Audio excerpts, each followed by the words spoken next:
Hi there friends, welcome back to another episode of Generation Tech. My name is Alan, and today we continue our fourth year of the Clone Wars history coverage. We'll be looking at the infamous Jedi Temple bombing and the framing of Ahsoka Tano. This is going to be an event that has very long-lasting consequences for the Jedi Order and the entire galaxy. Now, one of the interesting parts of this 4-episode arc is that each one of these episodes is named after a famous Alfred Hitchcock movie. The name of the episodes are Sabotage, The Jedi Who Knew Too Much, To Catch a Jedi, and The Wrong Jedi. Now, before we begin, don't forget to subscribe and hit that notification button down below so you don't miss out on the rest of this series.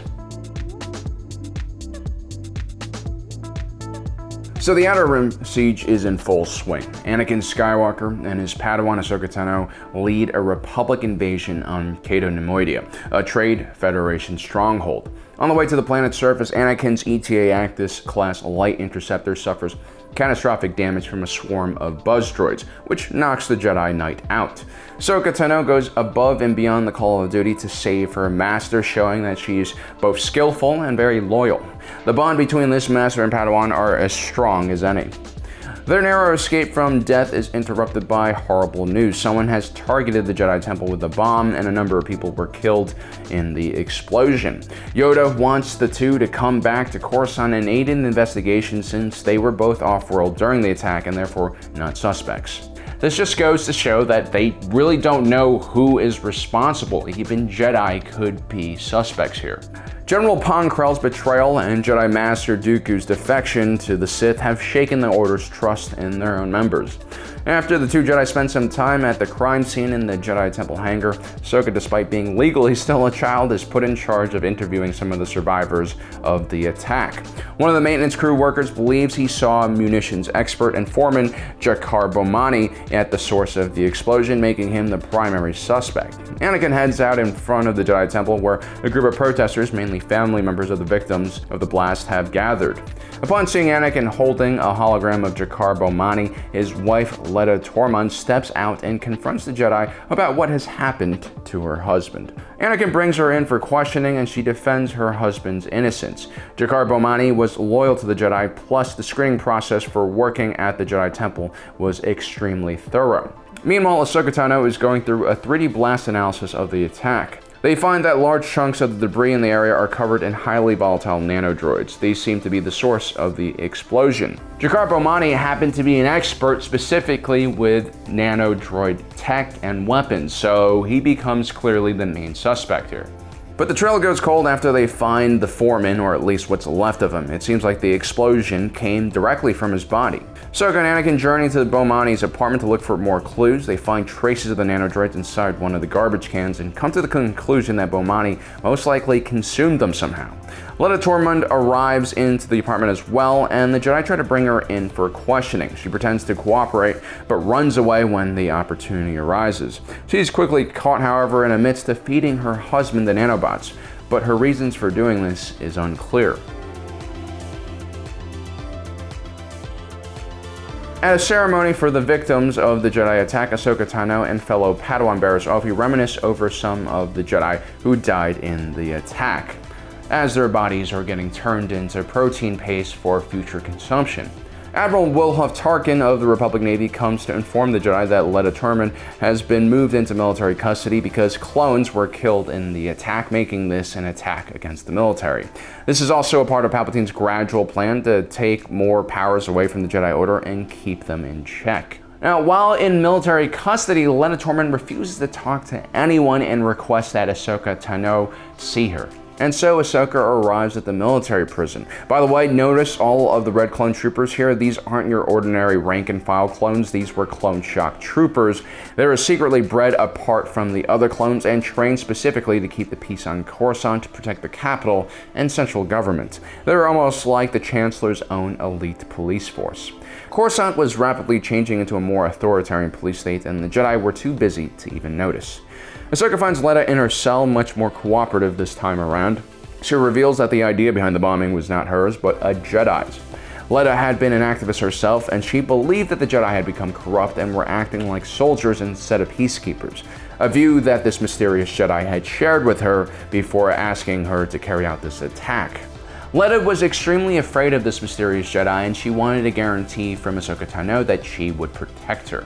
But before Letta can tell Ahsoka Tano who that mysterious Jedi was, someone begins choking her through the Force. It's very likely whoever's doing this is doing it via one of the security cameras in the cell, something we see Vader do to Admiral Ozzel after his failure during the Battle of Hoth. From an optics point of view, this looks extremely bad for Ahsoka Tano, who is immediately arrested. Anakin attempts to visit her Padawan.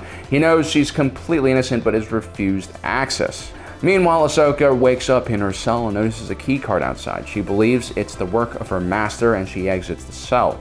As she exits, she also finds several knocked out shock troopers, along with her lightsaber and comlink lying on the ground.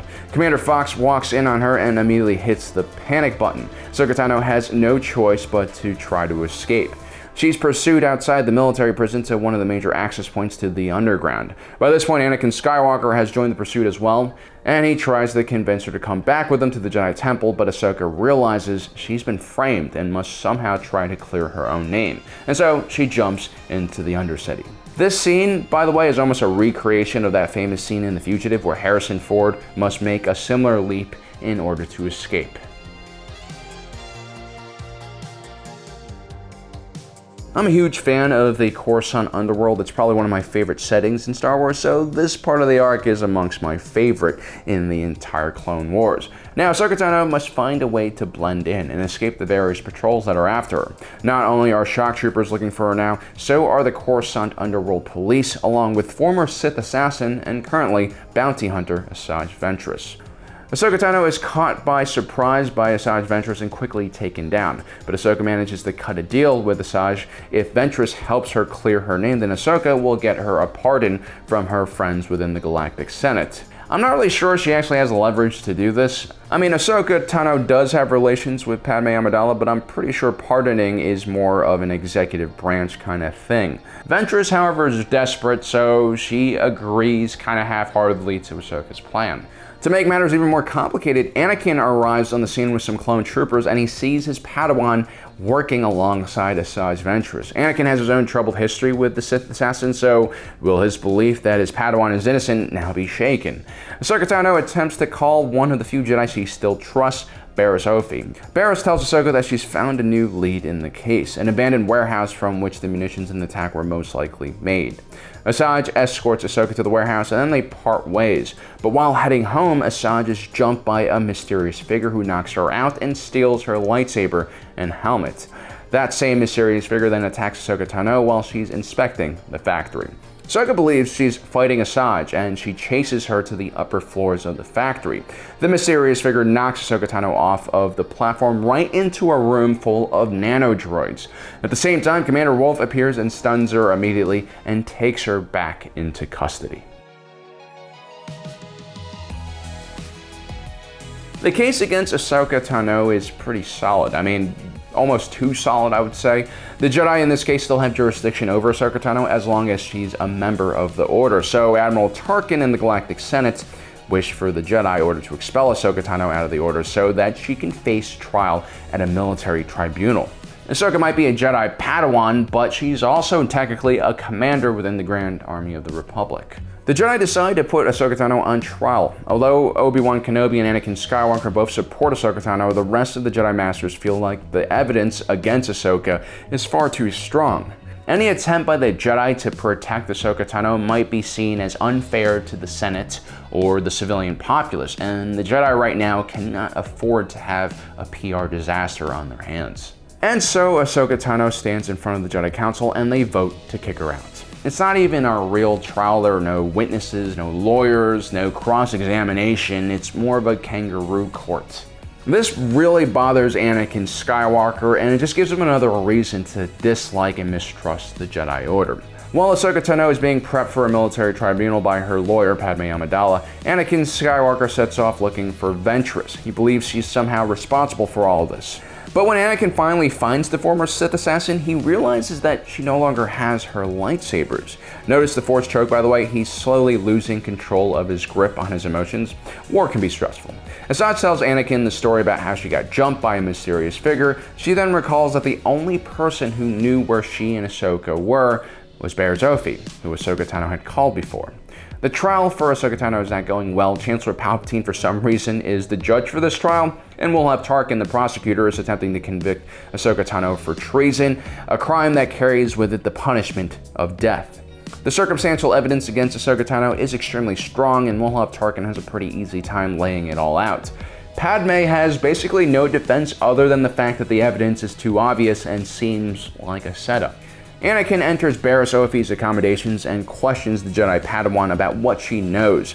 He then finds Asajj Ventress's lightsabers inside of her room, revealing that it was Barriss Offee who had been behind the temple bombing this entire time. The two duel it out, but the Jedi Knight proves to be too powerful for Barriss to overcome. She's captured and brought to Ahsoka Tano's trial just in time to exonerate her. Barriss gives a passionate speech denouncing the Jedi Order for being responsible for all of the violence and chaos of the Clone Wars. Her actions were a protest against the Jedi, who she claims have lost their way. Although her words are painful, there is some truth behind them. The Jedi Council attempt to appease Ahsoka Tano and invite her back into the Order. They apologize profusely to her. Mace Windu even tries to pass off this entire trial as her own test of knighthood. But the damage is done. Ahsoka Tano can no longer stay. The Jedi are not who she once believed they were, and their loss of faith in her has caused her to lose faith in them and in herself as well. So there you have it, guys. Another domino falls. Anakin Skywalker is pushed closer to the dark side and further away from the Jedi Order, and Ahsoka Tano basically leaves. This is a really bad moment for the Jedi and the Republic. As you can see, Palpatine has everything under control. Well, guys, I hope you enjoyed today's episode. Don't forget to subscribe and hit that notification button down below so you don't miss out on the rest of our awesome content. As usual, thanks for joining us today. If you're watching this, you are Generation Tech.